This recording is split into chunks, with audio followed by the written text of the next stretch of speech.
ಆಕೆಗೆ ಮದುವೆಯಾಗಿತ್ತು. ಮುದ್ದಾದ 2 ಮಕ್ಕಳು ಕೂಡ ಇದ್ವು. ಪತಿ ಅಗಲಿದ ಬಳಿಕ ಮಕ್ಕಳ ಭಾರ ಹೊರುವಂತ ಜವಾಬ್ದಾರಿ ಆಕೆಯ ಹೆಗಲಿಗೆ ಬಿದ್ದಿತ್ತು. ಆದರೆ ಈ ಹೊಣೆ ನಿಭಾಯಿಸುವುದಕ್ಕೆ ಆಕೆ ಆಯ್ದುಕೊಂಡದ್ದು ಮಾತ್ರ ಅಡ್ಡದಾರಿ.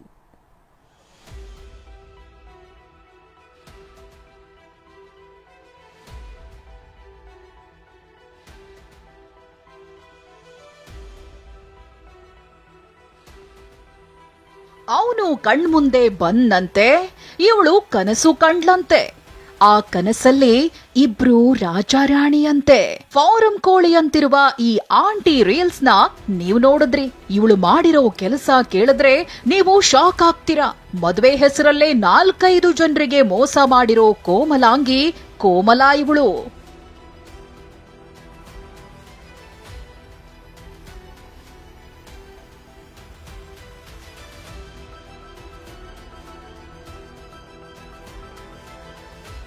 ಹೌದು, ವಧುವಿಗಾಗಿ ಹುಡುಕಾಡ್ತಿದ್ದವರಿಗೆ ಗಾಳ ಹಾಕಿ ವಂಚನೆ ಮಾಡ್ತಿದ್ದ ಗಜಗಾಮಿನಿ ಇವಳು.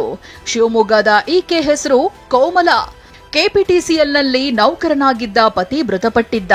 2 ಮಕ್ಕಳ ತಾಯಿಯಾಗಿದ್ದ ಇವಳು ಬಳಿಕ ಮ್ಯಾಟ್ರಿಮೋನಿ ವೆಬ್ಸೈಟ್ಗಳಲ್ಲಿ ತನ್ನ ವೆರೈಟಿ ಫೋಟೋ ಹಾಕಿದ್ಲು. ವಯಸ್ಸು 30, ಮದುವೆಯಾಗಲು ನಾನ್ ರೆಡಿ ಅಂತ ಪ್ರೊಫೈಲ್ ಕಳಿಸ್ತಿದ್ಲು. ಈಕೆ ನಗುವಿಗೆ ಮನಸೋತ 4-5 ಜನರಿಗೆ ಪಂಗನಾಮ ಹಾಕಿದ್ದಾಳೆ. ಚಿಕ್ಕಬಳ್ಳಾಪುರ ಜಿಲ್ಲೆ ಗೌರಿಬಿದನೂರು ಮೂಲದ ಫಾರ್ಮಸಿಸ್ಟ್ ರಾಘವೇಂದ್ರ ಅನ್ನೋರನ್ನ ಮದುವೆಯಾಗುವುದಾಗಿ ನಂಬಿಸಿ ಅವರಿಂದ 7.5 ಲಕ್ಷ ಹಣ ಪೀಕಿದ್ದಾಳೆ. ಹಣ ಬರ್ತಿದ್ದಂತೆ ಅವರ ಫೋನ್ ನಂಬರ್ ಬ್ಲಾಕ್ ಮಾಡಿ ಜೂಟಾಗಿದ್ಲು. ಕೇಸ್ ದಾಖಲಿಸಿಕೊಂಡಿದ್ದ ಚಿಕ್ಕಬಳ್ಳಾಪುರ ಸೈಬರ್ ಠಾಣೆ ಪೊಲೀಸರು ಈ ಕೋಮಲಾಂಗಿಯನ್ನ ಬಂಧಿಸುತ್ತಿದ್ದಂತೆ ಈಕೆಯ ಮದುವೆ ಮೋಸದ ಜಾಲ ಬಯಲಾಗಿದೆ.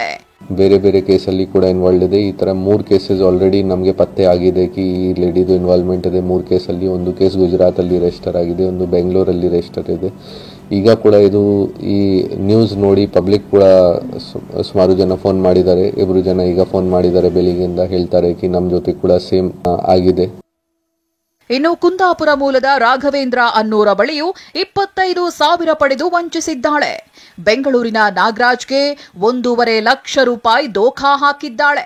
ಅಷ್ಟೇ ಅಲ್ಲ, ಬೆಂಗಳೂರಿನ ತಾವರಕೆರೆಯ ಮಧುಸೂದನ್ ಅನ್ನೋರನ್ನ ಇದೇ ವರ್ಷ ಏಪ್ರಿಲ್ನಲ್ಲಿ ಮದುವೆಯಾಗಿದ್ದು 2 ತಿಂಗಳು ಸಂಸಾರ ನಡೆಸಿ ಮನೆಯಲ್ಲಿದ್ದ 10 ಲಕ್ಷ ಕ್ಯಾಶ್, ಚಿನ್ನದ ಸರ, ನೆಕ್ಲೆಸ್ ಜೊತೆ ಓಡಿ ಹೋಗಿದ್ಲು. ಅವ್ರದ್ದು ಕಂಪ್ಲೇಂಟ್ ಸೈನ್ ಸ್ಟೇಷನ್ ಅಲ್ಲಿ ನಾವು ರಿಜಿಸ್ಟರ್ ಮಾಡಿ ಇನ್ವೆಸ್ಟಿಗೇಷನ್ ಮಾಡಿದ್ದೀವಿ. ಸೊ ಆ ಟೈಮ್ಗೆ ನಮಗೆ ಎಲ್ಲ ಮ್ಯಾಟ್ರಿಮೋನಿಯಲ್ ಸೈಟಲ್ಲಿ ಏನು ಪ್ರೊಫೈಲ್ ರೆಡಿ ಆಗಿದೆ ಮತ್ತು IP ಅಡ್ರೆಸ್ ಪ್ರಕಾರ ಅದು ಪತ್ತೆ ಆಗಿದೆ. ಸೊ ಆ ಲೇಡಿಗೆ ನಾವು ಬೆಂಗಳೂರಿಂದ ಈಗ ಅರೆಸ್ಟ್ ಮಾಡಿ ಕರ್ಕೊಂಡು ಬಂದಿದ್ದೀವಿ. ಅವರಿಂದ ರಿಕವರಿ ಕೂಡ ಮಾಡಿದ್ದೀವಿ.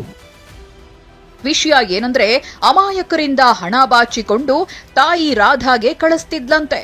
ಸದ್ಯ ಮದುವೆಯಾಸೆ ಹುಟ್ಟಿಸಿ ಮೋಸ ಮಾಡ್ತಿದ್ದ ಆಂಟಿಯನ್ನ ಪೊಲೀಸರು ಬಂಧಿಸಿದ್ದು ಹೆಚ್ಚಿನ ತನಿಖೆ ನಡೆಸುತ್ತಿದ್ದಾರೆ. ಭೀಮಪ್ಪ ಪಾಟೀಲ್, TV9 ಚಿಕ್ಕಬಳ್ಳಾಪುರ.